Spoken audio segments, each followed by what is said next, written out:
Senate screens 11 nominees for appointment as Supreme Court justices.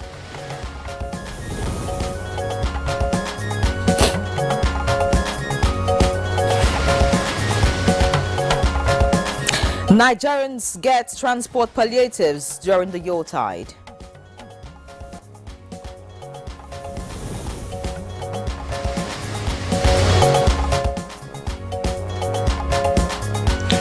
No plans to increase UTME fees, JAMB clarifies.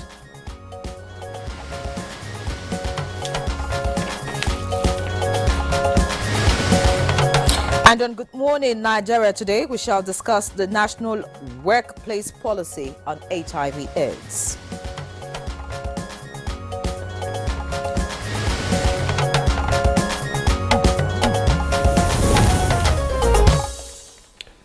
"10 years ago, HIV positive report from a doctor was like a death sentence. Today, this is still so, but for different reasons." Diseases often elicit different reactions from people, but discrimination is likely what sufferers face, not just in their communities, but at work as well. Now, psychologists have directly linked the pain confronting people living with HIV to stigma, hostility, denial of gainful employment, forced resignation or retirement, delivery of poor quality treatment, and segregation in hospital wards. But the National Industrial Court of Nigeria isn't taking these issues lightly. Recently, the court issued a warning against discrimination on the basis of HIV status, describing it as unconstitutional and unlawful, sanctioning employers who violate the law.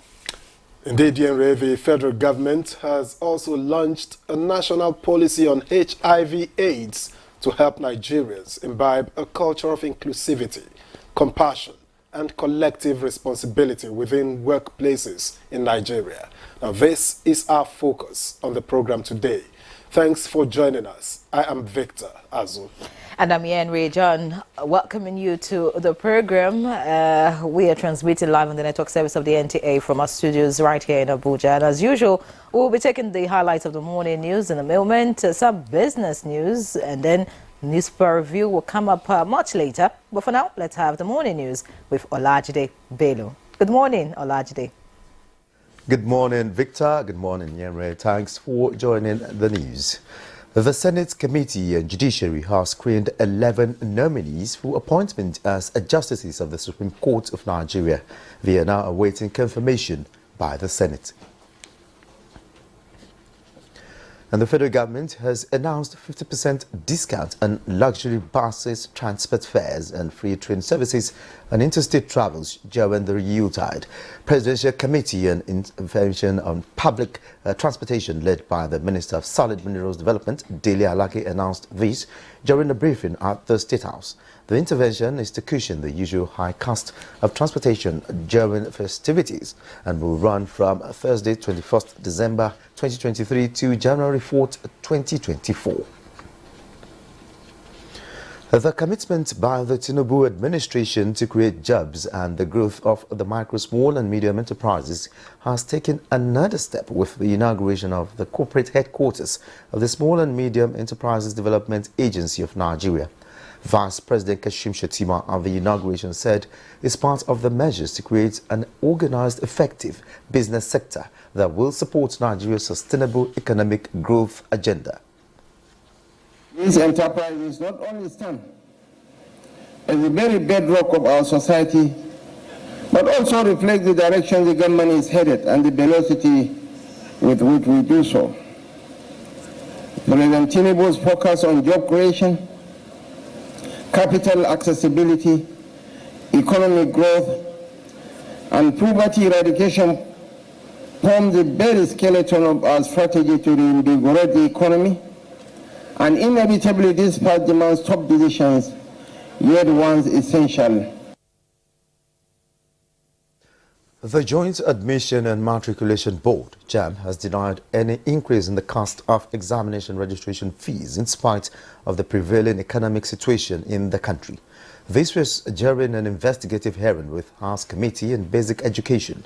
National Assembly correspondent Amina Saidu reports that the Registrar Isiaq Oloyede and his team also answered questions on budget performance and defended the 2024 proposals. Center to charge more than they are charging, but because we are going to collect it for them. Why are we collecting? We are collecting because if we leave them alone, they will extort these students and they will be collecting 4,000, 5,000. That's why we say pay to us, we will transfer to you weekly. Members of the River State House of Assembly have withdrawn the notice of impeachment earlier served on Governor Siminalayi Fubara. The notice of withdrawal was contained in a letter read by the Speaker Martins Amohwile at the House sitting in Port Harcourt.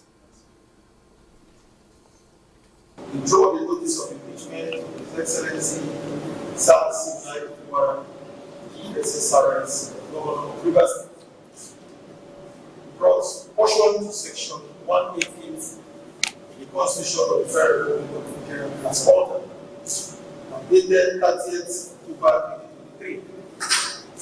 The said notice, which indicated the various particulars of gross misconduct, was signed by 24 members. The immediate past Minister of Labour and Employment, Simon Bakola, took the oath as a Senator of the Federal Republic of Nigeria. The appeal court heard on 7th November 2023 affirmed Lalong as the duly elected senator representing Southern Zone of Plateau State.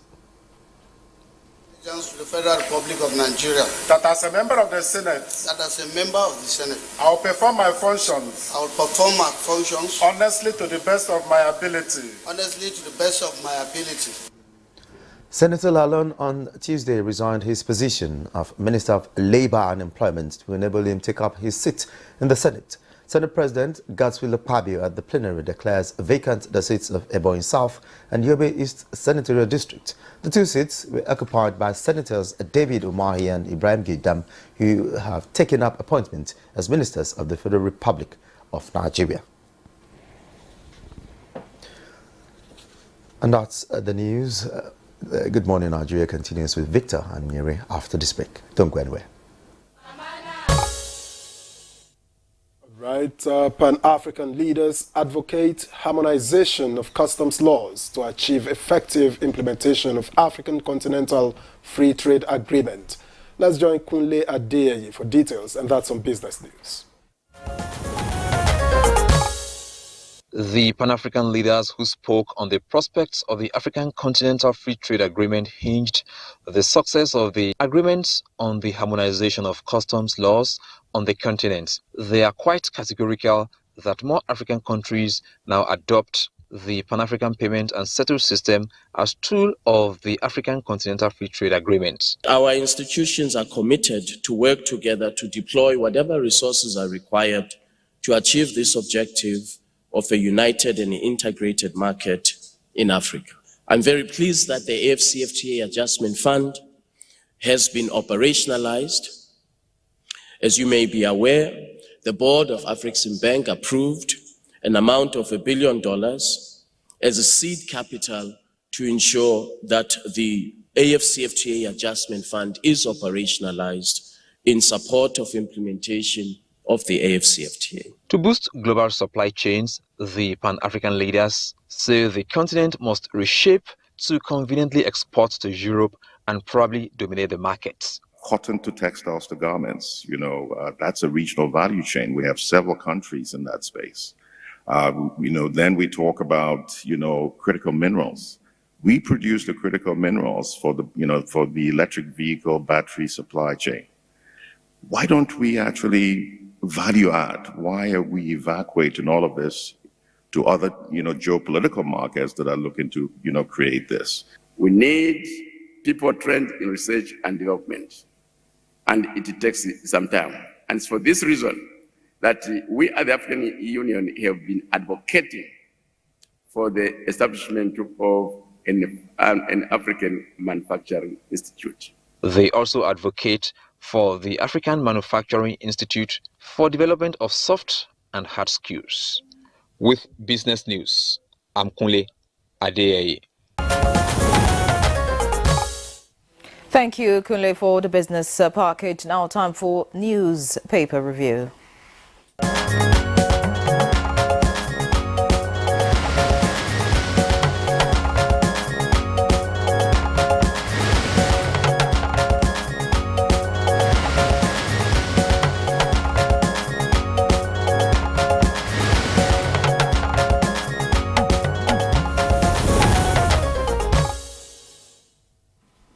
All right, it's time for newspaper reviews, and the reviewer, Chukwudi Okoli Ubaja, is seated, looking boyish. After all, he's Chooks the boy. It's a forever outlook, thanks to him, not me. All right. Lest I begin to boast. Jerry, how are you doing? Very well, Chukwudi. Good to see you. You can see that Azu wants to fire my imagination about me. Okay. Let's begin. The e-version of the Daily Times is here. And the Daily Times, the biggest of it, is suspected awaiting trial terrorists in Kaduna botched escape bid. Allegedly pour peppery substance on guard on way to court. That's a rider. And another confined to inner cell as punishment. And another accused killers of Kajuru chief. Kaduna-bound train attackers among. Escaped Katsina awaiting trial inmate nabbed in Kaduna. That's the biggest one there. All right. That particular headline, I just quickly want to hear Chukwudi's take on that, on the caption. Suspected awaiting trial terrorists in Kaduna botched escape bid. If you were to do that, how would you caption Botched escape bid. Can you explain that a bit? Suspected awaiting trial terrorists in Kaduna botched escape bid. They attempted to escape on their way to court. Yes. Was it the? Sorry, I've not seen that bit. Was it the person that botched it, or it was the? You see, the problem I have is that some headlines are too hazy. I think clarity is very important. I think so. When I saw that this morning, The first thing you ask yourself is what are they talking about? Keep it short and simple. Make it as conversational as you can. News writing has moved very close to how you talk at home with mom and dad. We ask you, for instance, why do you say President Bola Ahmed Tinubu has enjoined blah, blah, blah to do something? And I ask you, do you tell your mom, I enjoin them to tell them anything you don't use when you talk to people, don't bring it into news writing. That's why I would stop, because I didn't read that bit, at all. But I don't like the fact that it is too hazy. Yeah. Clarity I thought so is everything. when I saw that this morning. Oh, you thought as much? Yeah. Yes. Yeah, That's why I brought it up. too. That's why I brought it up. Reread to understand what he was talking about. But there's another down, just at the bottom of the front page of the Daily Times. Rivers crisis, Fubara, Ada George, others dump Tinubu's peace accord. Now there are several riders there. Court hears governor's case against Pro-Wike 25. Elders flay presidential directives as one-sided. There's another, when justice, criminality become law, resistance becomes duty. And the final rider there, assemblymen withdraw impeachment move against Fubara, which we saw in the morning news. Yes, Rivers G27 withdraws a sack notice to Fubara. That means that the reconciliation is working. So who is talking about dumping it? Dumping the other side. There are two sides. Yeah, there are two sides. But the same governor told us, when was it? That there was no price too high to pay for peace to reign. I don't think we should say two sides anymore. The fact that they have agreed to the peace accord means that we have one side now. Yes. Okay. So again, I put out a note of caution to our brothers and sisters in the newsroom. That you want to sell a newspaper does not mean that you give reports that seem to suggest something different from what everybody seems to know about the latest development concerning a story, except they have it on good authority that this is really the case. But so far, what Nigeria thinks is that Mr. President seems to have done a good job of bringing the two parties together.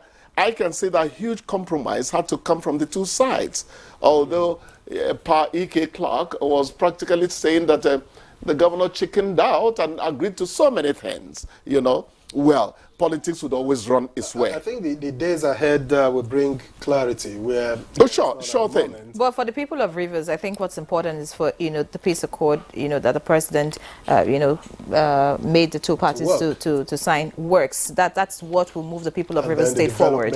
Yeah, so I just think that every other party should just keep calm and let's. I think that should be the attitude. Let the actors.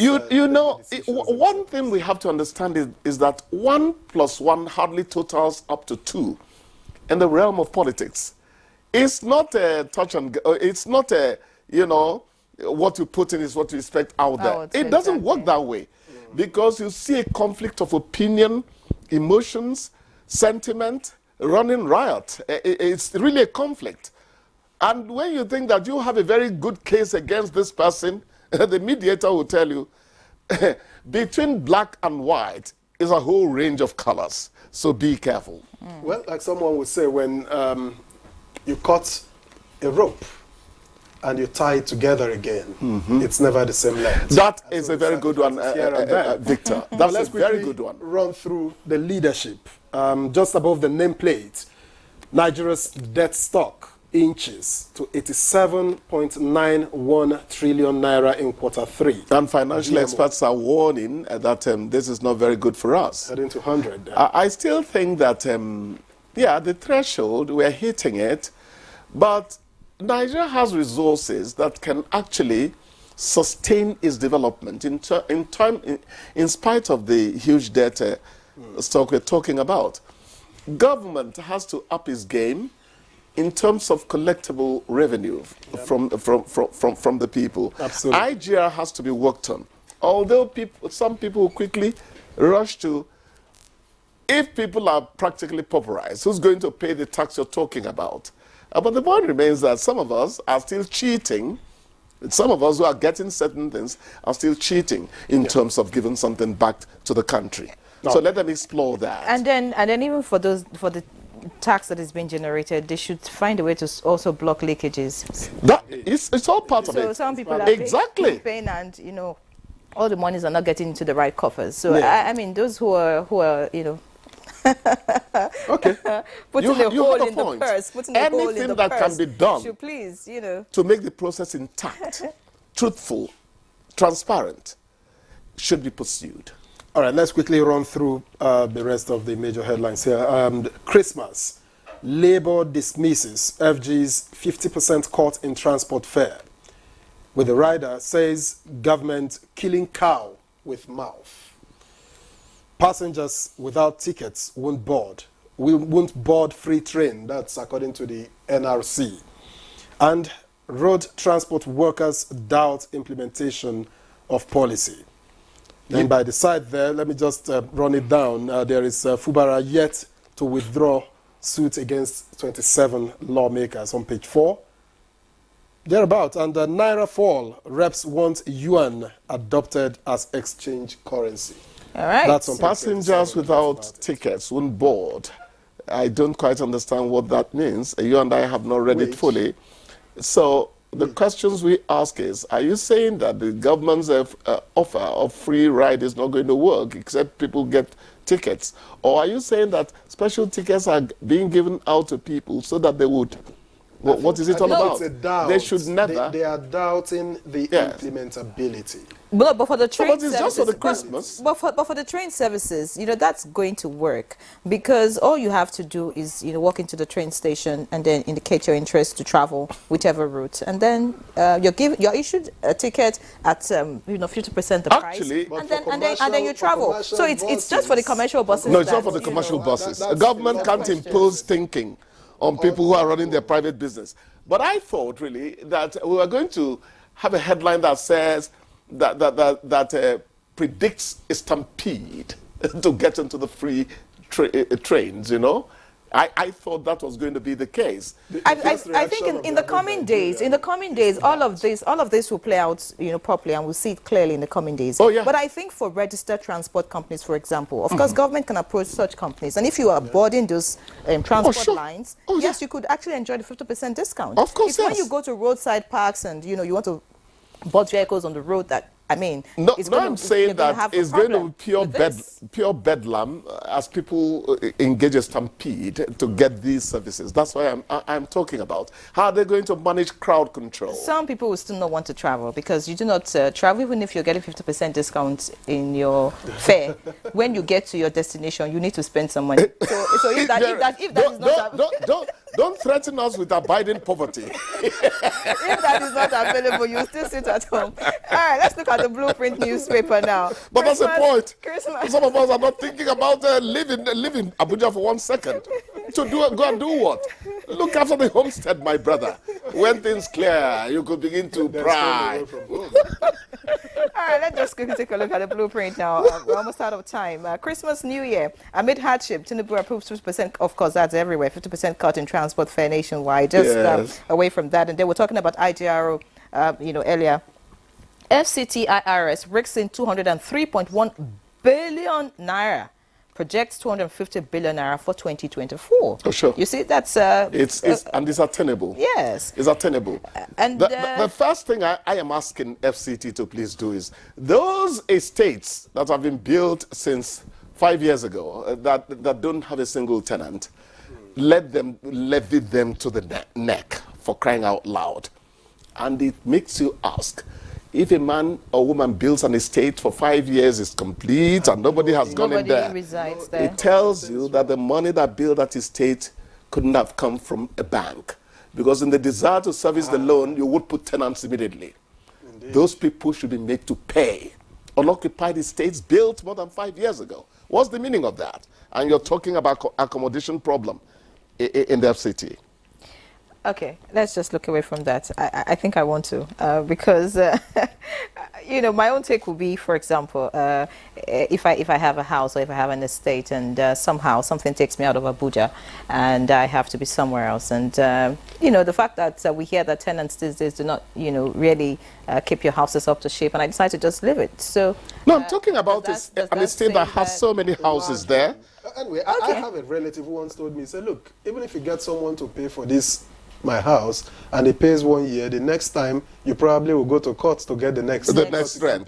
No, you're talking about single homes. No, I'm talking about estates that have up to 50 houses in there, not occupied at all.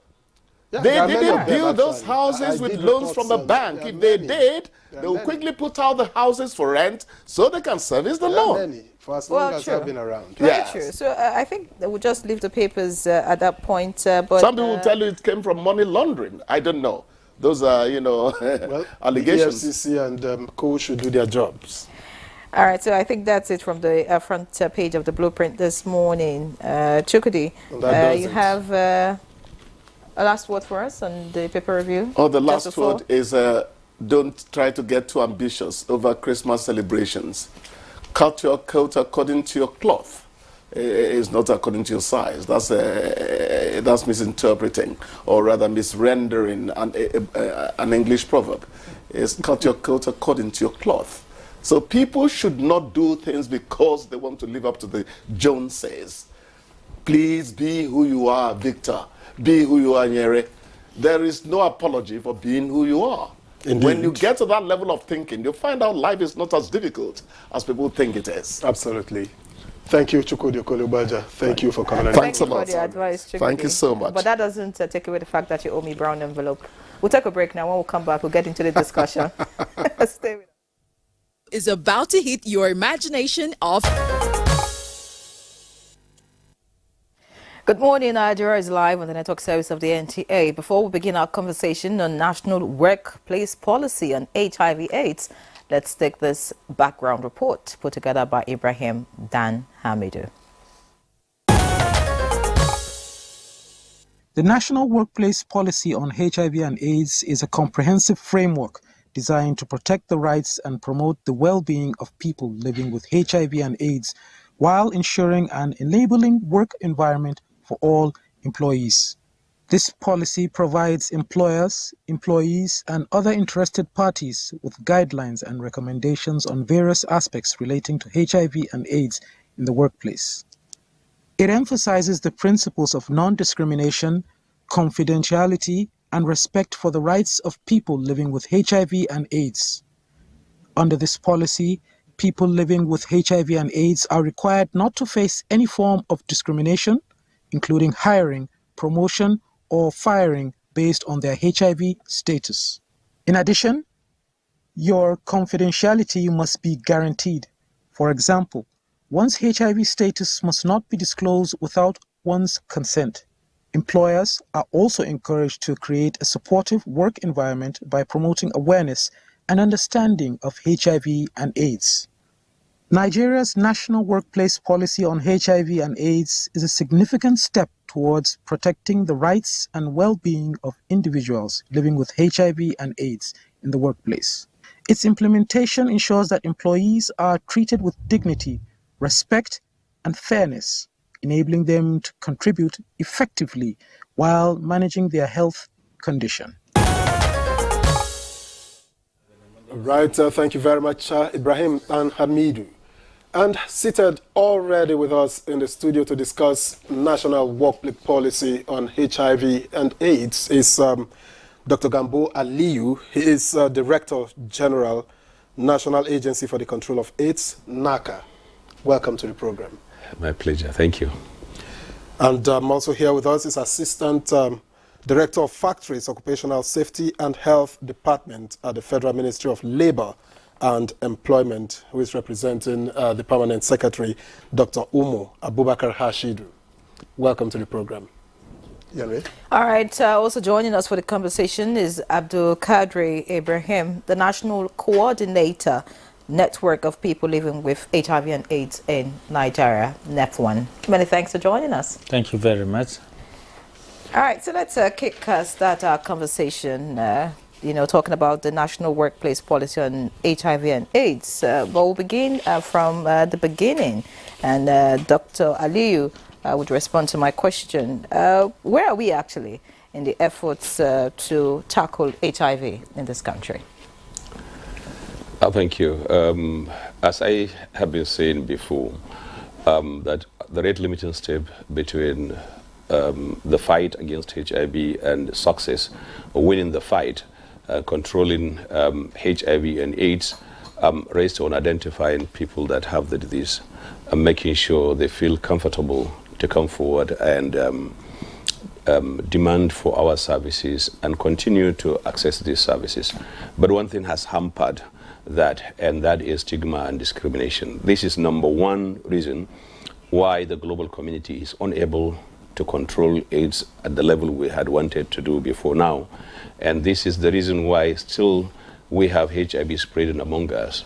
The main reason is because people that have the disease fear stigmatization and discrimination, and because of that, they cannot come forward to share information with others. At the same time, they feel uncomfortable when they are newly identified, even those that are not newly identified, to come forward and access the services. And because of that, we come up with policies, and one of it is the workplace policy. Individuals that work for government or work for organizations that happen to test positive for HIV should have a safe and secure environment to be given or to be guaranteed to them for them to operate normally. for them to feel comfortable doing their job, and for them also to promote HIV prevention at their workplace. And this is the same thing now we're taking towards the community also, making sure that the community leaders are aware that it is important to work with community members and to help protect and promote HIV prevention, especially the one that we've all been talking about, prevent mother-to-child transmission of HIV. We cannot achieve this if we still have stigmatization and discrimination among us, and if people that have the disease still feel uncomfortable, they feel discriminated, they feel molested, they feel their rights are violated, there is just no way we can get them to do what we want them to do. And if we can't achieve that, then it will be difficult for us to control HIV. All right. Thank you very much, Dr. Aliyu, for your opening remarks. Now let me get to Dr. Hashidu. You are from the Ministry of Labor and Employment. What is your assessment of the level of stigmatization against people with HIV and AIDS necessitating this policy? Well, thank you very much. As a ministry, we are saddled with the responsibility of protecting the health and safety of all Nigerian workers in workplaces.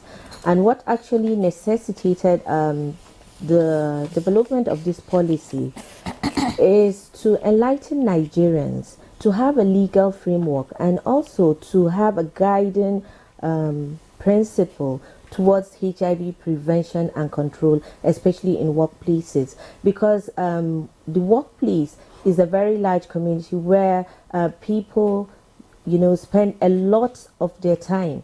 A lot of the working population, which is between the ages of like 15 to 49, are the mostly affected segment of the society. So that is one of the major things that necessitated the ministry, to take that bold step to ensure that we review and revise the national workplace policy to bring it up to date with the emerging issues surrounding HIV and AIDS. All right, thank you, Dr. Hashidu. But both of you, Dr. Aliyu and Dr. Hashidu, you've talked about stigmatization. For me, and I'm sure for many Nigerians, I think that if you want to talk about stigmatization today, I think you first of all want to talk about there's at the moment low awareness about HIV, or let's talk about HIV and AIDS compared to about say 5 years ago, 10 years ago. There was more talk about it, and then of course the stigmatization was really high because it was everywhere. You would see banners, you would see TV commercials about it. But in the last few years, it looks like maybe HIV disappeared. For some people, they'll say, oh, are you sure that still exists or it still works? But I want to ask you, Ibrahim Abdulkadir, I'm saying this, I'm sure you understand what I'm trying to talk about, because the talk about it, I know, yes, the NTA, we have programs, and of course, World AIDS Day, we talked about AIDS, but holistically now, talking about the campaign, trying to stop the spread and get those who have been tested and are positive, to seek help and get medical attention has really been, on the low side. We're just talking about stigmatization now because the Ministry of Labor has come out with this policy. So, but I want you to please, answer me, Ibrahim. The stigmatization level, as at this today, 2023, is it as high compared to previous years? And then what really you think are the factors, still making it an issue of concern for people living with HIV and AIDS? Thank you very much.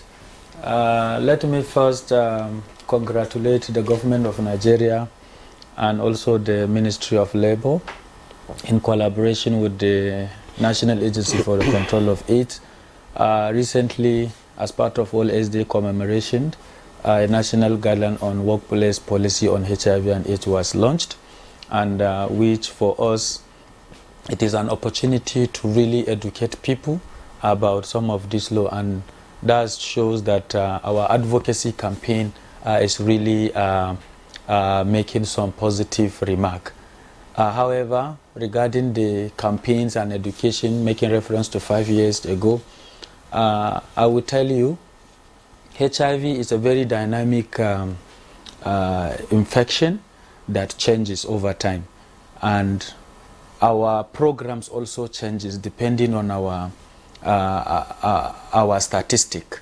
You know, we have done NIE survey, and it has really changed the overall programs, because majorly we have donor funding that largely support our HIV interventions program, and because we really want to achieve the UN 95 target, we are fully deployed to really go out in terms of testing and identifying people to place them on treatment.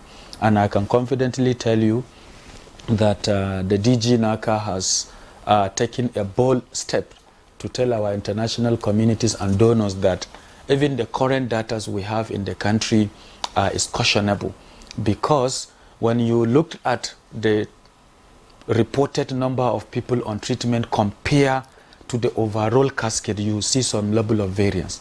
And there were investigations and evaluations commenced, and the number reduced from 1.9 million people who were reportedly to be living with HIV and accessing treatment to about 1.6.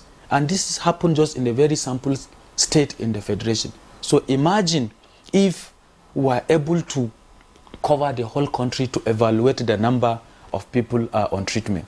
The number may likely even drop. And then you compare with the total population of Nigerian people, which we are about 200 million. And out of 200 million, you only have about 1 point something. That shows that we are doing great in terms of putting people to treatment. But the big issue is this: how are we really accommodating people? Over the years, yes, there were campaigns, education, and all of that, but because our attention has moved towards putting people on treatment, then we neglect the areas of sensitization. So does that mean that reinfection has stopped? Reinfection has not really stopped, because it's growing rapidly within a certain populations. These populations are majorly some key population and our young population. So that's the area where the rate of infection is growing. But what I want to tell you is that there is stability in our program. People are doing very well. People are taking medications and also achieving viral suppression. And that's the most important thing. Because of that, the level of transmission has reduced drastically, because once you achieve suppression, then you have no risk of transmitting the virus to your partner. So that has really reduced the level of infection drastically within our community. But what we need to move forward is try to see how are we going to break the barriers, because of the mindset that if you are a person living with HIV, you are in a workplace, because that's the subject. Because so I see no reason why people should be discriminated on the basis that they are HIV. So when we have scientifically proven that once these people are already on treatment and have achieved this certain level of suppression, when they have no risk of even transmitting the virus to their partners or whatsoever, then they should be allowed to live their normal life and also be treated like every other citizen of the country, and should not be denied for any job opportunities, because that is the biggest challenge among our people. Because you see people coming to us because we have what we call grievance response mechanism. It is built across the country where people will just go and report how their rights have been violated. And we have some of these things, especially banks. They will just subject you that you must do HIV test and bring, or they will do it for you. And once you are tested positive, they won't even report it to you. They will just tell you that you are not eligible to proceed. It is later when they find out that they know the major, they won't even communicate the feedback to them, and they will discharge them.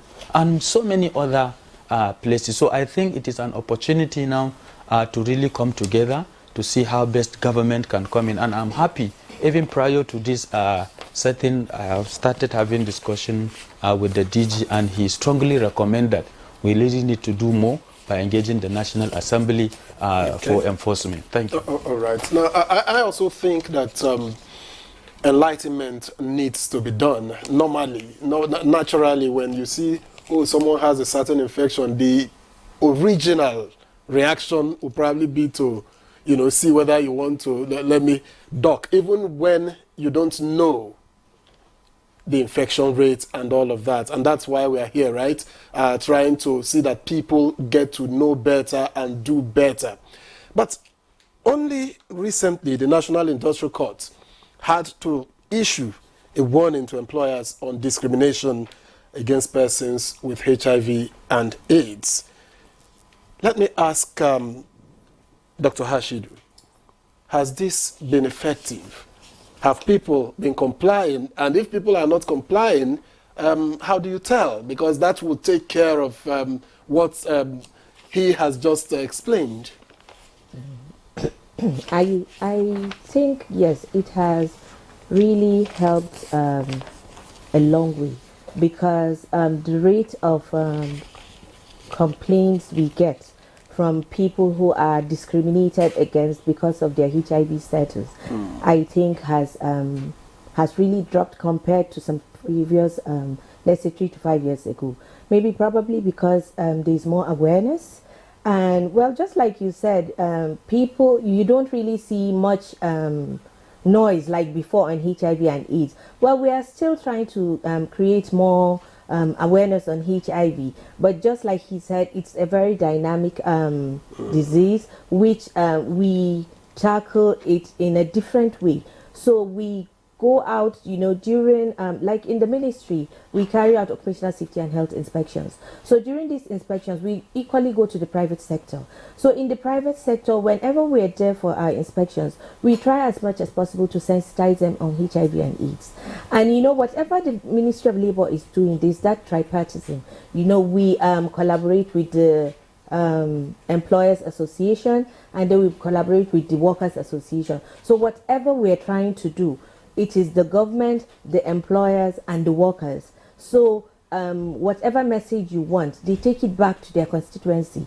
The employers, bring all the employers on board, try to sensitize them. Okay, this is what the government is trying to do. We are trying as much as possible to bring discrimination and stigma against people living with HIV to the barest minimum. Because now with this policy, we can institute legal actions against any employer who discriminates against anybody with HIV or AIDS in the workplace, because they should be treated fairly and equitably, just like any other person. Because HIV is like any other chronic ailment, so why should people with HIV and AIDS be discriminated in the workplace? So this is something that the Nigerian population needs to know. The Nigerian employers, the workers, they need to know that yes, people have a right to fair employment, because their status does not in any way affect their work status or where they should be placed in an employment. All right, thank you, Dr. Hashidu. Dr. Aliyu, I'll get back to you, but I hope you would respond to my earlier question about why sensitization about HIV and AIDS has actually reduced drastically, because the worry will be that, hope in the few years would not have, an increase in the number of people who are coming down with this particular disease, because there are certain places you would go to and the question will be, oh, does HIV and AIDS still exist? And that's why I asked earlier about, why stigmatization has not ended. But talking about stigmatization now, it is coming from the workplace and coming from people who are enlightened about this disease. So could you tell us what this national workplace policy is all about, and what the government aims to achieve with it? So let me answer your question first and then tell you what we want to achieve with the policy. One, yes, discussion about HIV/AIDS has drastically reduced among people, and people no longer discuss HIV/AIDS because they don't see it. Before, people see HIV in people's face. Before, people see HIV in hospital beds. Before, people see people dying from HIV. But now that those statistics and indices have drastically gone down. Why? Because of the good work that is being done. Because more people are being identified and they have been placed on treatment. And because of that, over the years, and with what he said we did last 4 years or 5 years, I think I participated in that, where we map out locations in the country, and we map out communities where HIV is breeding more. What we did was, after finding out where the issues are more, we move to those localities, saturate the places, and make sure we promote awareness, access to services for people to access initially the test to know about their HIV status. We found many people. Let me give you an example.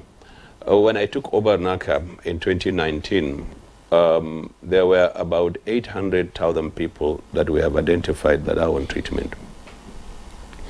After that survey, because I came immediately after the survey, we realized that there are locations and localities where we need to move and saturate. And we move and promote awareness and promote access to services. Today, we've doubled the number we've identified. From the time we start fighting HIV up until 2019, we were able to identify about 800,000 people. Now, as I'm talking to you, as he has said, our number has jumped to about 1.6 million, which means we have doubled within the last 4 years. What does this mean? This means that we are containing HIV now more. We are keeping HIV within people that have the virus. They don't give other people. Second, it doesn't show in their face because they are taking the medication. So the HIV doesn't make them sick. It doesn't make them sick. It doesn't bring them to hospital. They don't occupy our hospital beds any longer, and they don't die. And because of that, the discussion suddenly goes down. And this is the problem you have to face whenever you are dealing with a situation, an epidemic that is receding, about to be controlled. Why? Because the number of people that are having it, are spreading it out there, are now becoming less and less and less. For you to achieve total control, you need to identify close to everyone, 100% of the people that have the disease, identify them and locate the virus and fix the virus in them. Once you do that, then you will cease to see new infection. You will cease to see people coming to occupy hospital beds because it no longer shows in their face. You will cease to see people dying. And that is when the discussion now about the workplace policy is even more ripe. Why? Because if we've succeeded in reducing HIV to chronic illness like diabetes and hypertension and all other chronic diseases, which you can now see and testify, then now we have every reason to tell you that you have no right to discriminate. You have no right to violate the rights of people that have the disease, because the reason why people do the discrimination in the past is because they fear that others may contract this disease and they may probably eventually die. So now HIV no longer kills. People can live with the virus and can live and live a healthy life. We have them that have been living with this virus for the last 30 years, and they are looking like fresh tomatoes. When you see them, you won't see the difference between you and I and them. So if that is the stage where we have succeeded, in bringing HIV and in controlling HIV, then people living with HIV have every right to be given the space and the opportunity to also contribute their quota and to be protected, the places where they work. And this is where the discussion is becoming more important. Next year, you will see more collaboration between us, Ministry of Labor, National Human Rights Commission, Ministry of Justice, police, and other paramilitary organizations, especially their medical units, to discuss this and for this policy to be disseminated, including the bankers. All right. Thank you very much for the light you have shed. I'm tempted to come back to Dr. Hashidu again to ask her to give us an idea of what this federal government, this recently launched national policy, national workplace policy on HIV and AIDS is about. And earlier I wanted to ask if there have been defaulters since you started monitoring, and what are the sanctions? Because you said it isn't 100%. It has come a long way. It has helped a long way talking about the court's judgment. But in addition to this, who are the defaulters and what actions do you take? Are you in a position to enforce it? Okay. Well, just like we said, the National Workplace Policy is a set of guidelines and standards for HIV prevention and control in the workplace. And it is a policy where it tries to, create more awareness, information and knowledge on HIV and AIDS. It also tries to improve, the voluntary counseling and testing for HIV, where in the workplace, employers are encouraged to provide HIV and self-test kits as well. And equally, voluntary counseling and testing, if it is possible within the facilities, or they can facilitate for the workers to get tested with their own consent. Okay. That is when, if they want it. That is where the self-testing comes in. Now there's a new HIV self-test kit where an individual, can test him or herself at her own convenience in their own privacy. So nobody has to, you can, your status by your own self. So we are trying as much as possible, to sensitize the employers. Yes, people, you need to make people understand that it is good to know their status, because once you know your status, that is the beginning of you're living a very healthy life. If you're positive, you know you can access treatment. If you're negative, you try to maintain how you can remain negative, and also facilitate how people living with HIV and AIDS or those affected in the workplace can get access to treatment. So the aim of the policy is, to try as much as possible to also bring to the barest minimum stigma and discrimination in the workplace. So that's what the policy is all about. And it has the role of the government, where, the government is to ensure that the health and safety of all workers in Nigeria is protected. The employer is charged with the responsibility of providing a safe and conducive work environment where people can come do their work, in a very safe and healthy manner, where you don't expect to get infected with any kind of ailment or disease.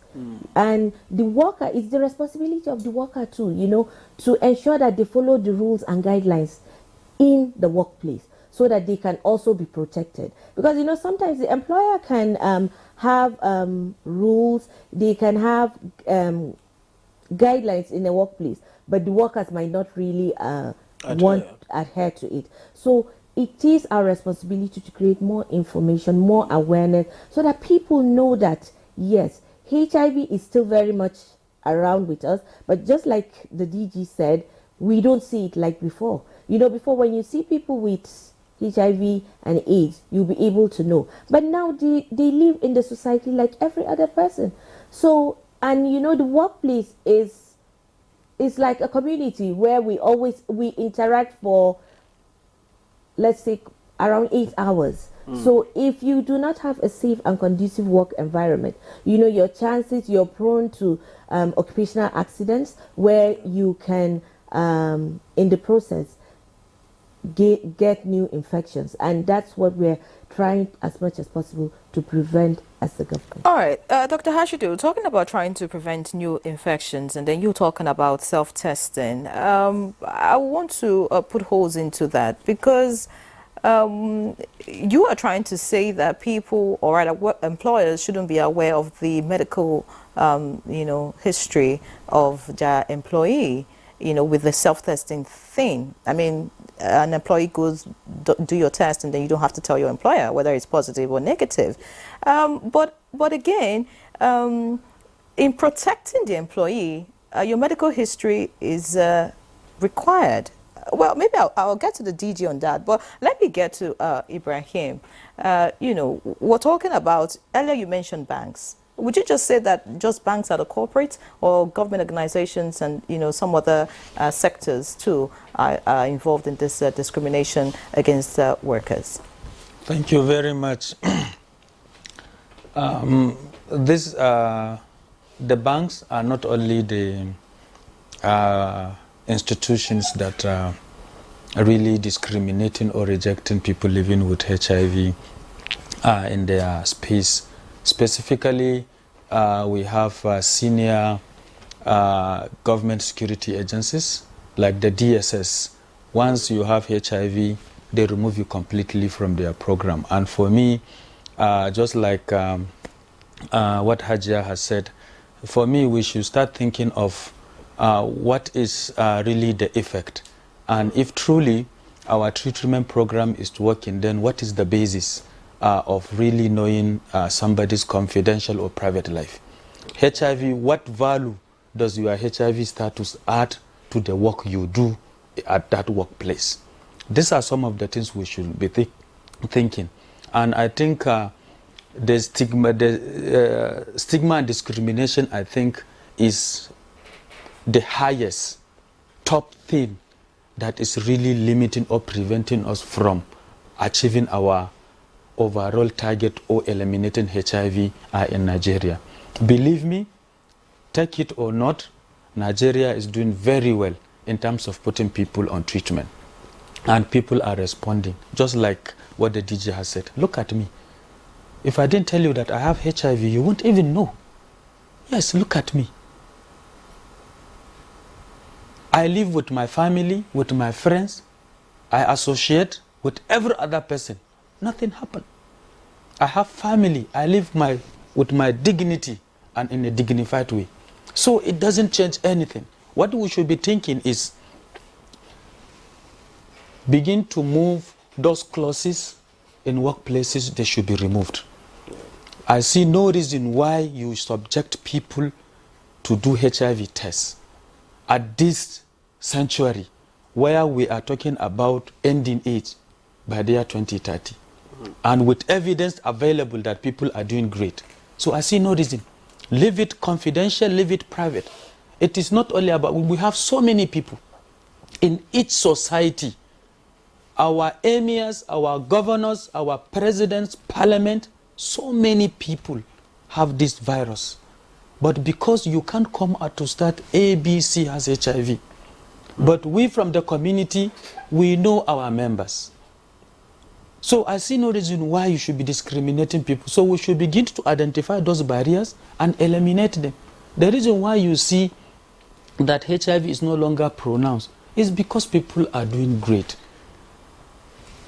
We have level of discrimination also within the community.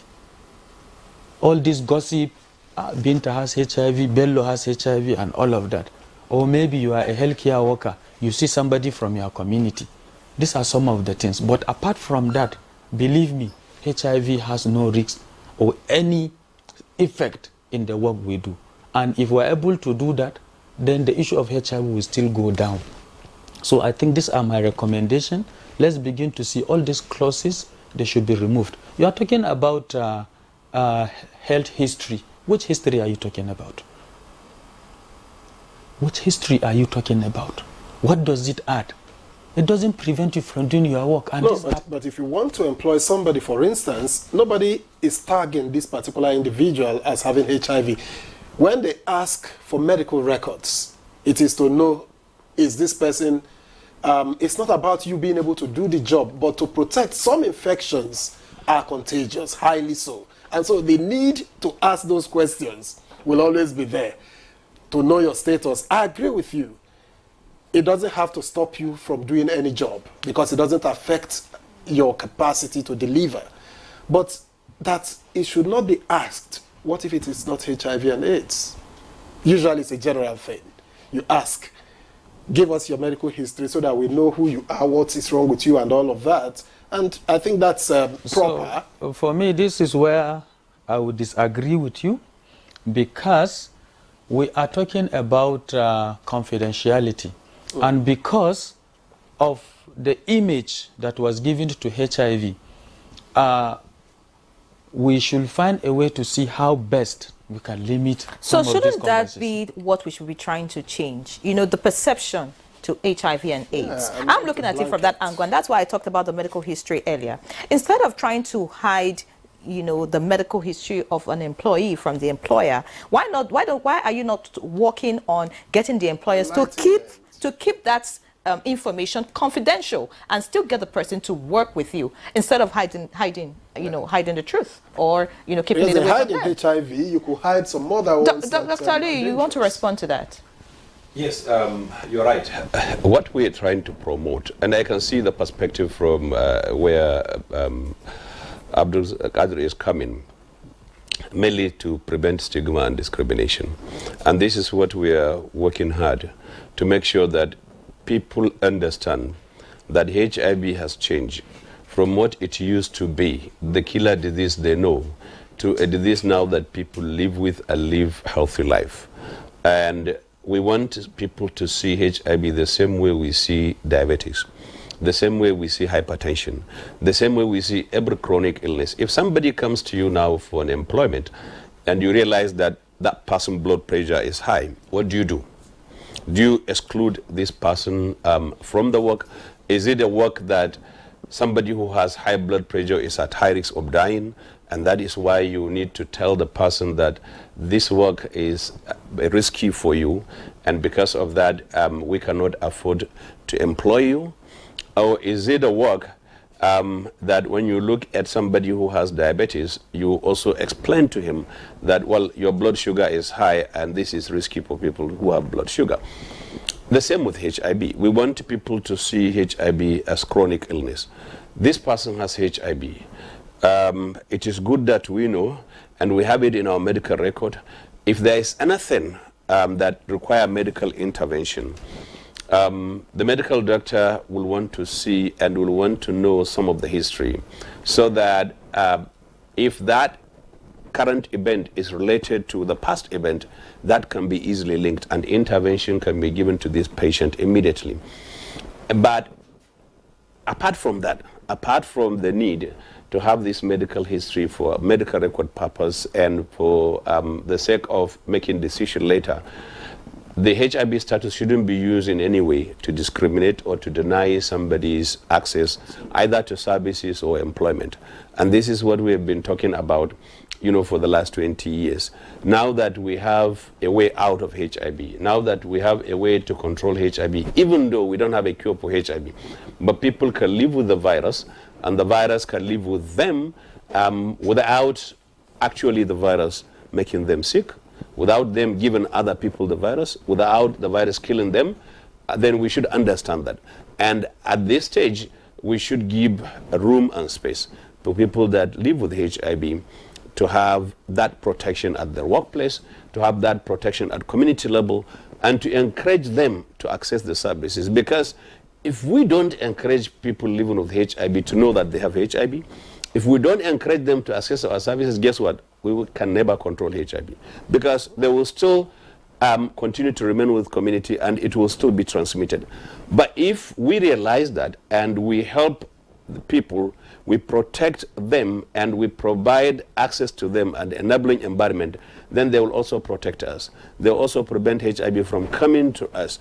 They will also prevent HIV from leaving people that have it in the community to affect people that do not have it. And eventually, we'll look around and we don't see new HIV infection. We'll look around and we don't see anybody dying from HIV. At that particular point, then HIV is under total control and it's no longer an epidemic and will no longer be a public health concern. And that is the direction we are headed to. We are hoping before 2030, Nigeria should be able to achieve that status. All right, thank you very much, Dr. Aliyu. Let me come back to Abdul Qadir. Now, I want to believe that more than anything else, what is needed in all of this is enlightenment, constant and unrelenting enlightenment, where people begin, like Dr. Aliyu said, begin to see HIV and AIDS like diabetes, begin to see it like even headache. who knows, sometime in the future we may find a cure, and it all fizzles out. What is your organization or association doing about enlightenment yourselves? Thank you very much. We are really doing our best in terms of educating our members and also the general public in two ways. One, we launched a special program called Patient Education and Empowerment Program. It is basically about educating people to know their right and the basic services required for them to continue to access and live a healthy life. That's number one. Number two, should in any circumstances their right has been violated anywhere, there are also places where they report some of these things. So that's the basic thing they need to know. And then at the community level, we have a program that we call Community Dialogue.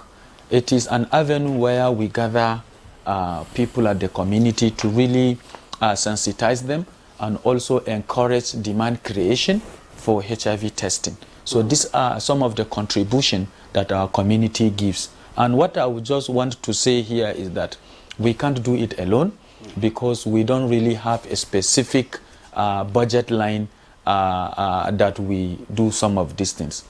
And we really want to collaborate more with the government because our donors are more concerned about purchasing the drugs and the test kit because just like I have said, the interest and the direction have changed. So if we have some of this thing from this particular community, then we as indigents and the government, they need to take up the responsibility. So the issues around sensitization and educating people should be solely the responsibility of government of Nigeria. All right, the government of Nigeria has so many responsibilities. Yes, and you just added another one, and you say it's solely their responsibility. And so that would lead me to my next question to Hashidu, Dr. Hashidu. You just heard Dr. Kadri Ibrahim talking about, the responsibility of government. Now, the Ministry of Labour is coming out with this very beautiful policy, I must tell you, the National Workplace Policy on HIV and AIDS. But, like I was trying to mention earlier, and then Dr. Aliyu had, tried to touch on the fact that you want employees to hide their HIV status from their employers. Why is the ministry in the push for this national workplace policy not also looking at reorientating the minds of the employers?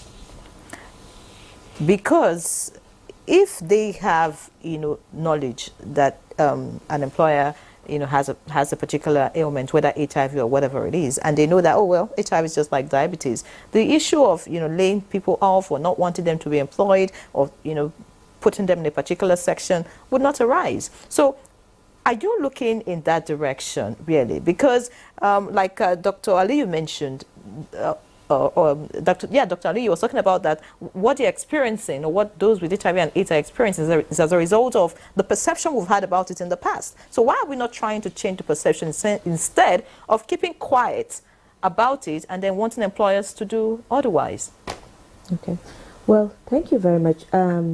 We are not actually keeping quiet about it because we are trying to sensitize the employers. We are trying to make them understand that HIV and AIDS is just like any other chronic illness. So, and the issue of confidentiality is really very important. Just like we said, stigma and discrimination is one of the major barriers towards ending HIV and AIDS in Nigeria. So, and for you as an employer, to make it mandatory for the workers to do their HIV, to know their HIV status, you are infringing on their rights because it is their right to their own privacy. So we are not saying they should hide. Yes, if you give them a conducive environment, if you make provisions for where if they're tested positive or they are saddled with the burden and responsibility of HIV and AIDS, they can access treatment easily. You can make provisions for referrals. You can include it in the medical policy of the organization. Yes. You know, people will now have more confidence and will want to come out. But you see, that's what I'm talking about. Let me give a simple example, Hashido. You're not hitting the nail on the head as regards my question. I'll give a simple example. For example, last year, the NTA, came out with this campaign against rape. And we're talking about it every time. We had it at the end of our news and all of that.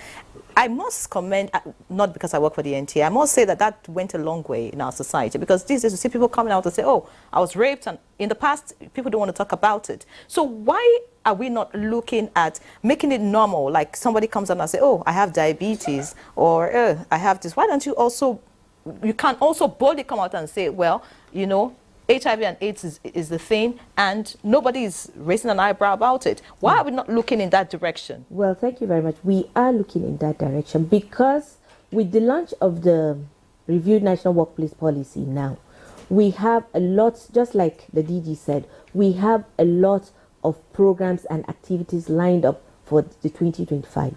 And among these activities, we are collaborating with the National Agency for the Control of AIDS. We are collaborating with Ministry of Health, National NECA, that's the most representative employers body, NLC, the most representative union of workers. We are collaborating with them to ensure we do adequate sensitization and education on HIV and AIDS. And we intend to take it to all the 6 geopolitical regions in Nigeria. Why? Because we want people to understand, demystifying HIV and AIDS is not going to be as easy as we think, but that is what we are trying to do. At the grassroots level, we are equally trying so much, because now we are incorporating even the informal sector, because we do go for advocacies to the informal sectors, like the marketplaces, the mechanic villages. We carry out tests, we carry out education, we distribute education materials. All these things we're doing is to try to change their mindset, because behavioral change intervention is a very, very important thing in HIV and AIDS prevention and control. So, and it is not, changing the behavior and mindset of individuals is really a very huge task. But the government, just like you said, is doing so much, and this year, hopefully by 2024, I think you will see more and more collaboration, more and more advocacies on HIV and AIDS, because that's what we want to ensure, that because we are trying as much as possible to make people understand that it is just like any other chronic ailment. So by the time we do that and we're able to achieve that behavioral change intervention, and then we're able to communicate easily, then people will now be able to come out confidently and freely and say, yes, I am HIV positive, because they know that their employer will facilitate their access to treatment, care, and support. All right, Dr. Hashidu, thank you very much. Let me get back now to Dr. Aliyu. Now, you agreed that the desire is for all Nigerians, everybody everywhere, to imbibe a culture of inclusivity. So how can the Nigerian society, especially communities in rural areas, take responsibility for or empathize with people with HIV? We need your help. We need your collaboration. You have helped us to take this information to the doorstep of every Nigerian for the last more than 20 years. And that is why we have the level of awareness now we have and the knowledge that people have for HIV. The media has played a greater role. So more collaborations with the media. I think that was what Dr. Hashidu omitted. Collaboration, not only among government entities, but with the media society. But how do we deal with norms, cultural practices that are against this? Yes. You see, we need to go down to the communities. We need to talk to community leaders.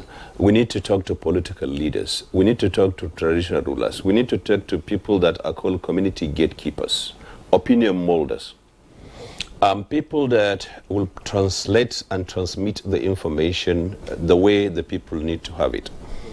Not many have access to the platform now that we're talking about, the television, the radio, but there are grassroots platforms in mosques and churches, in places, marketplaces, where this information can be transmitted and people can understand it in a more plainer language.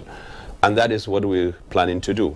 Next year, you will see more community activities. I will engage you, invite you to be with us at the grassroots, to be with us at community level, to help us to pass this information to political leaders, to traditional leaders.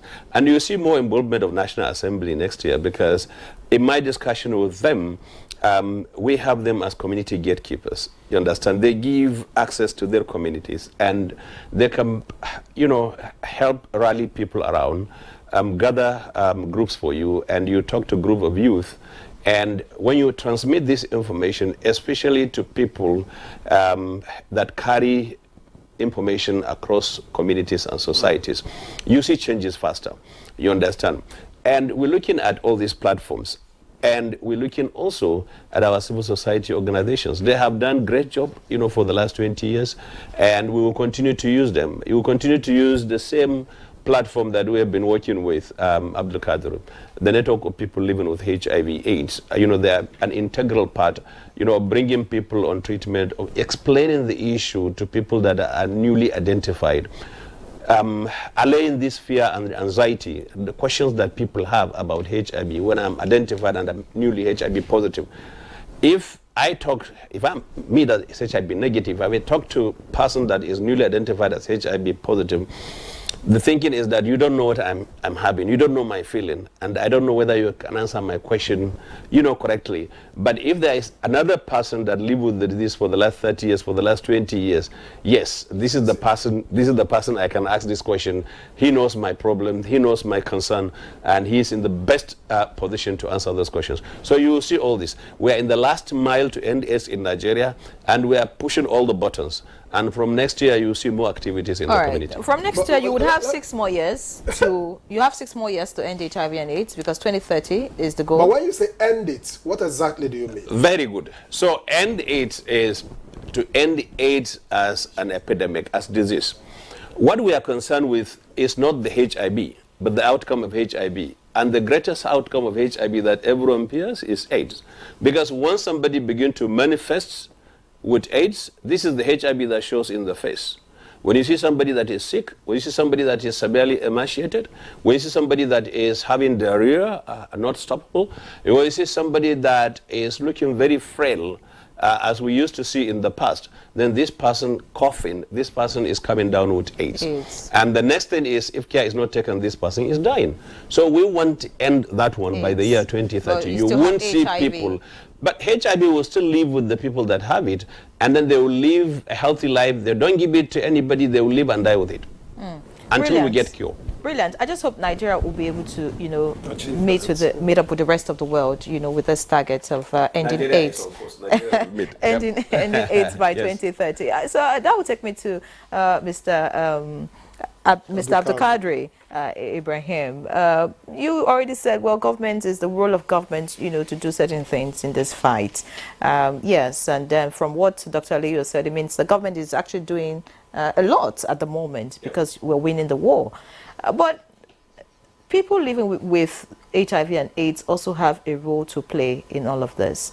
And as regards this national workplace policy, would you say that people living with this disease are aware of the rules and, you know, some of this legislation is put in place by government? Because government can't be everywhere. It takes the person living with HIV and AIDS who is being discriminated against to come out and speak up and get justice. So if you are not aware in the first place, I mean, it's just going to reoccur. The same employer is going to do the same thing to the next person. So are the people in your community fully aware of all of this and taking bold steps to speak up when they're discriminated against? Thank you very much. I think you are just doing like a revision.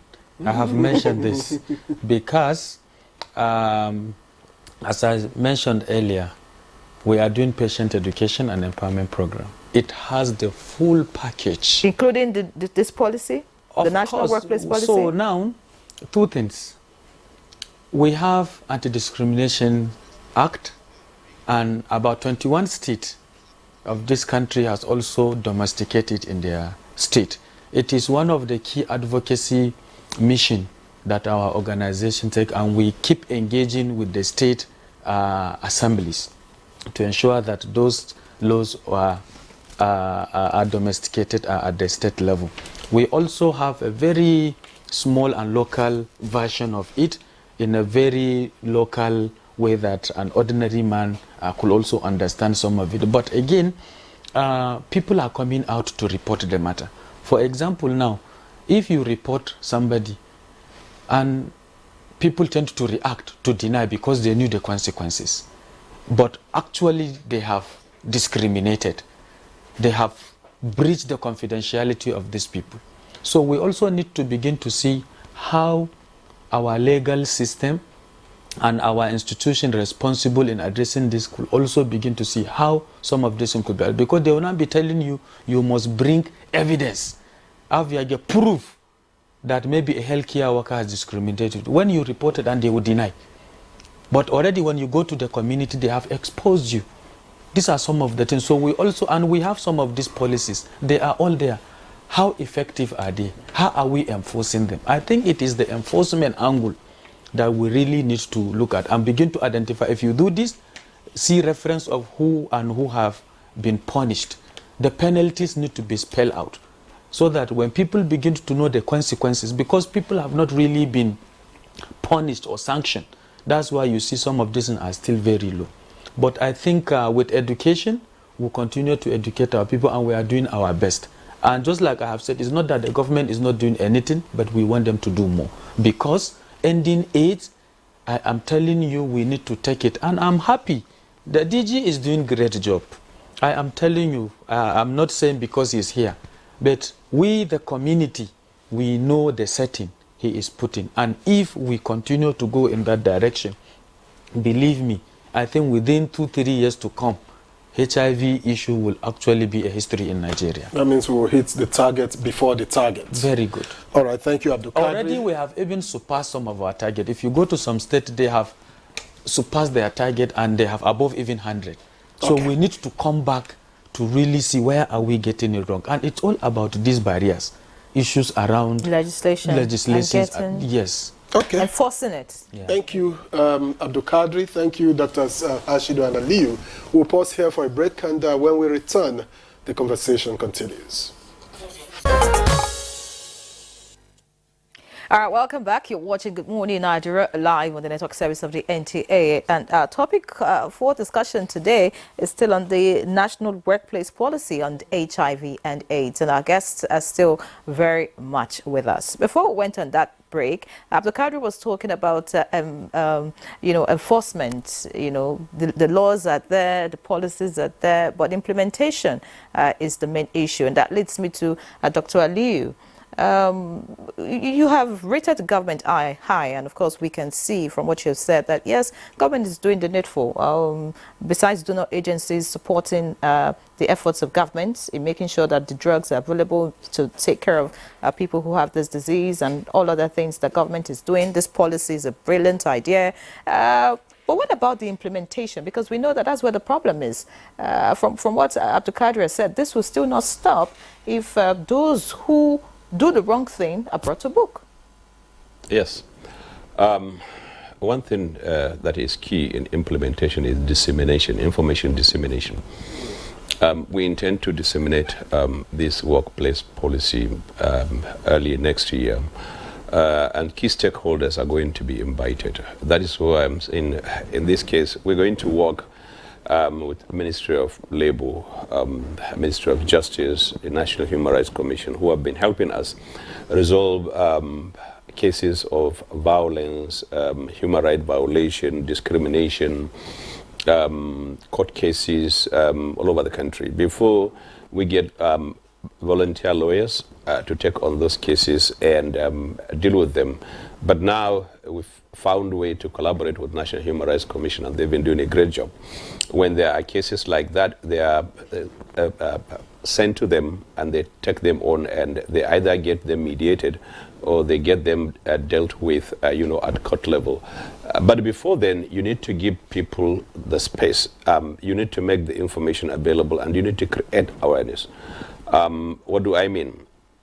especially entities that are known perhaps probably to practice stigma and discrimination, ministries and parastatals, and places where we feel there is risk of stigmatization and discrimination, we will prioritize them in terms of inviting them, having a meeting with their medical units, and making it clear to their medical unit that this is the new policy.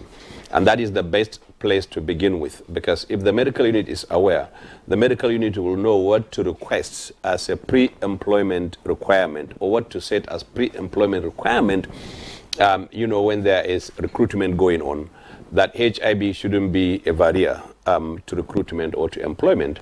Rather, if people that are living with HIV have the chance and they perform incredibly well in their interviews, they should be given opportunity.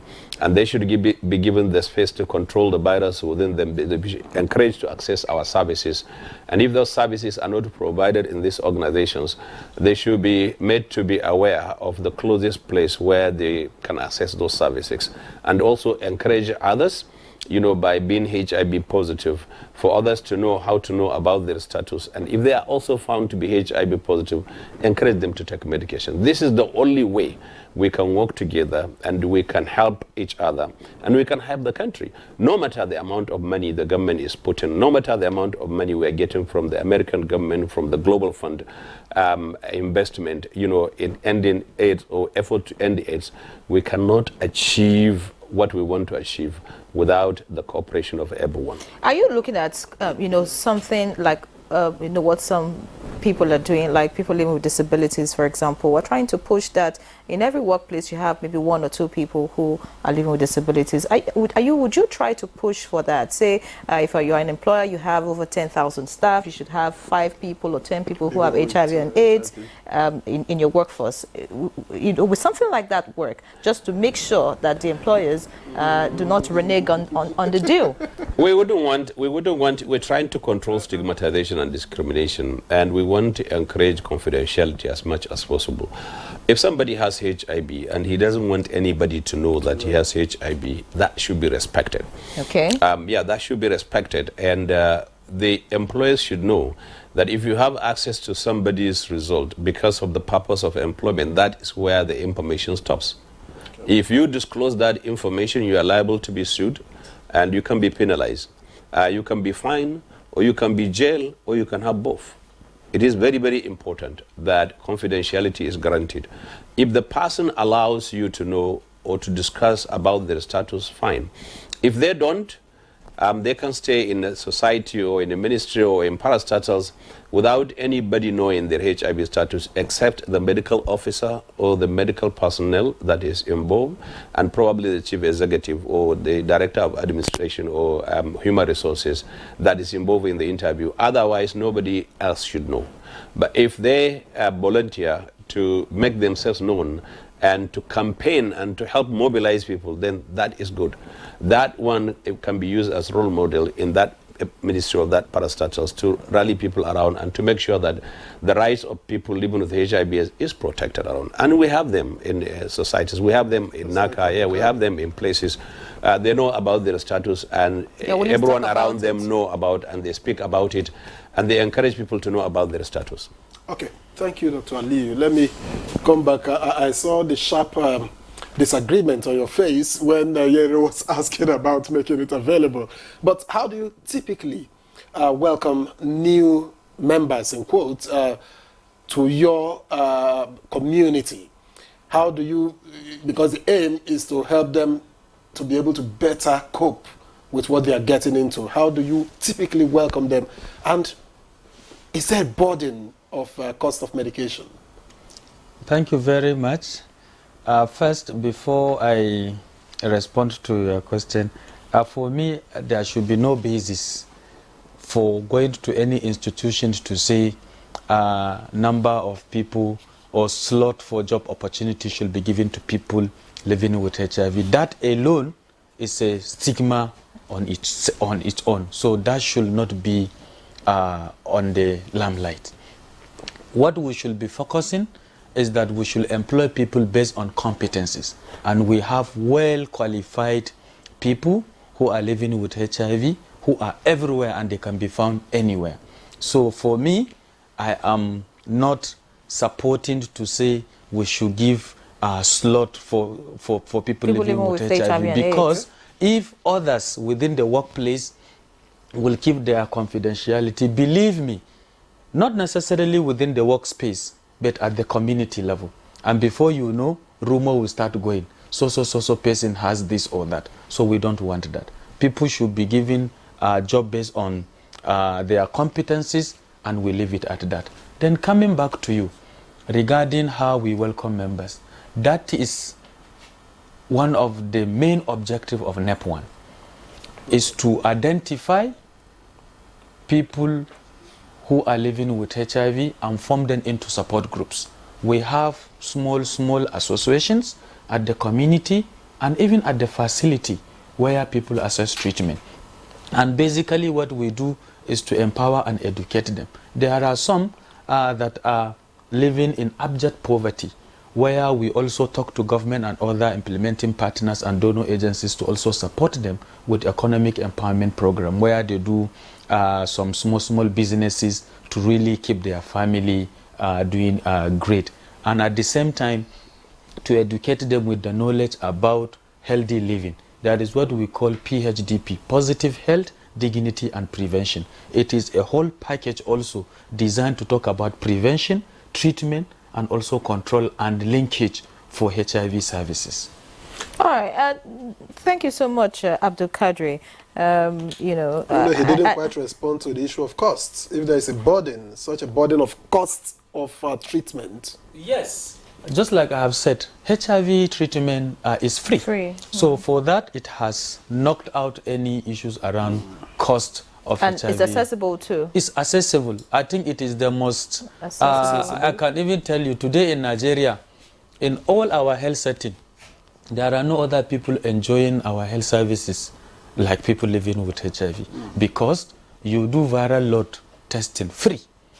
You do CD4 count free. HIV itself, the testing is free, and the drugs is also free. These are the 4 major things around HIV treatment in a whole, and they are all free and available for everybody. Beautiful. Dr. Ali, you deserve an applause, for that response. Yes, because, I mean, getting it free and then being accessible to everyone is key. And I can see why there's a reduction in transmission, and of course, there's less talk about it. Beautiful. I'm sure a lot of people, are being carried along now as regards HIV and AIDS. But I'd like to come to you, Dr. Hashidu. Abdul Kadri has spoken passionately about this stigma thing, and it looks like when stigma and discrimination is taken out of this whole mix, people living with HIV and AIDS will be completely free. And from what doctor has said, the numbers may even come down. From talking about new infections, reinfection and all of that. The policy is a great one, and then you're talking about the fact that, oh well, next year you want to kickstart the campaign properly so that people can be aware. But what other things would you like employers, to put in place just so we can protect people living with HIV and AIDS? Like it has always been, we always ask employers, that's organizations, to have their own workplace policy on HIV and AIDS, which is in line with the national policies. Every workplace has its own peculiarities. In every sector there are different peculiarities. So we want you, based on the peculiar nature of your own industry, to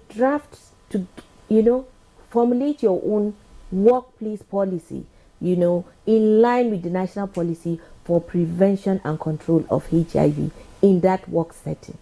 And when you do that, just like you said, well, if people volunteer, that's HIV positive workers, volunteer to be your advocates, in that workplace, it's going to be a very wonderful initiative. And it will go a long way. And it will go a long way, because, when someone comes out, just like Abdul Kadri is doing a wonderful job, and when you look at him, of course, it is not you will not in any way say he's living with HIV. So that is what we're trying to drive. So when an organization now comes up with their own workplace policy, they're expected to domicile it with the ministry. Why do we do that? Because we want to make sure that it is in line with what the national policy is talking about, so that any form of discrimination or any form of stigmatization in that workplace is eliminated, and then the right and dignity of people living with HIV and AIDS is well protected. Because this is one, just like all of us have said, it's one of the major barriers towards ending AIDS, and that is our focus. And the NACA is doing a very fantastic job, because just like you said, you hardly see jingles or whatever about HIV and AIDS. That is because they're driving the message through the grassroots. So now, in the coming years, we'll partner more with the media organizations so that people will know that, yes, we're doing more and more. And we also intend to take the advocacies to the National Assembly, because they are our legislators. And you know, they are closer to the communities. So we want to have their buy-in into this policy so that we can, because there are a lot of beautiful policies in Nigeria, but sometimes when it comes to implementation, but in terms of HIV and AIDS, we intend to implement this policy because we hope to meet that target by 2030. Thank you. But what are the targets for workplaces in Nigeria going forward as a result of this new policy, which is aimed at making the lives of persons with HIV and AIDS better? Well, the target is to reduce to the barest minimum number of new infections, and also to promote information and knowledge, and also access to treatment and care and support for people living with HIV. All right, Dr. Aliyu, we're rounding up the conversation. It's been very enlightening for me, I must say. You know, because a lot of issues that I'm sure most Nigerians have, have been answered with this discussion. But what will be your parting shot, really, as we round up the conversation on this national workplace policy? What would you expect, employers to do? What would you expect employees to do? And what would you expect the communities to do? Because the theme for this year is that the communities lead. And truly, if the communities lead properly, stigma and discrimination would be a thing of the past. So, I mean, just address these different, sectors I've mentioned, and in how we can, solve this problem and actually end AIDS by 2030. Yes, employers are part of a community, so they are part of the communities we're talking about. We want to see an end to stigmatization and discrimination at workplace. We want to see an end to stigmatization and discrimination when it comes to employment of people living with HIV. And certainly, we want to see an end to violations of human rights, aggression and all sorts of confidentiality breach when it comes to information flow that concerns a worker in a workplace. When we do that, then we will make workplace a safe and comfortable environment for people living with HIV to contribute their quotas. There are brilliant people, excellent personalities that I know that live with HIV, and they are today contributing to our national growth. And because of that, we shouldn't miss and we shouldn't lose the contribution of people that are endowed, some of them very, very late. Just because they have HIV, deny them access to contribute to our national growth. No, we are making mistakes. We should give them access, we should give them space, we should give them protection to make sure, one, they retain this virus in them and they feel they have the responsibility not to give any other person. This is one thing. If they feel that they are protected and they feel that now they have the responsibility of making sure they take medication to prevent the virus from leaving them and going to another person, and this is a responsibility, and to prevent the virus from making them sick so that we get the maximum in the workplace that we need. And of course, not to kill them, and that is the greatest fear that everyone has, not only in the workplace and also in the community. So we want community leaders to look at this and partner with the government, help government, assist government to end AIDS earlier than the year 2030 by making sure people within our communities are enlightened, and people are made to understand that they can live with HIV, and people who have HIV can live normal life like everyone is living. There should be no stigma and discrimination. There should be no person, no pregnant mother that will lack access to HIV testing. No newborn baby should be born with HIV. And everyone should have access to HIV test at least once in their lifetime to know their HIV status. That way, by the time Nigerians begin to demand for HIV service, that will be the end of HIV. All right, Dr. Aliyu, thank you very much. And as we gradually round this off, we have just a couple of minutes actually to go. Let me ask Abdul Kadri, while making your final comment, how aware are your members of this new workplace policy, and how do you intend to take advantage of it? Your closing remarks. My closing remark, the advantage is that this is a revised guideline, so it has been there before. So what we need to do is to disseminate to the people about the new latest guidelines and also policy, and to encourage people in the health-seeking behavior, and to also know their right. And whenever their right has been violated, they should also speak out. And also to tell them that these policies are weapons that we can also use against any institution that denied them such job opportunities or any forms of discrimination. Many thanks, Abdul Kadri Ibrahim, National Coordinator Network of People Living with HIV and AIDS in Nigeria. Of course, we do appreciate Umu Abubakar Hashidu, Dr. Umu Abubakar Hashidu, Assistant Director of Factories, Occupational Safety and Health Department, Federal Ministry of Labor and Employment. Many thanks for joining us on the conversation this morning. And of course, Dr. Gambo Aliyu, it's a pleasure once again to have you, Director General, National Agency for the Control of AIDS. And of course, we wish you the very best as you go about, the new sensitization come 2024 as regards the workplace and people living with HIV and AIDS. Many thanks. My pleasure. Thank you. All right, so that's our conversation, but we have sports news.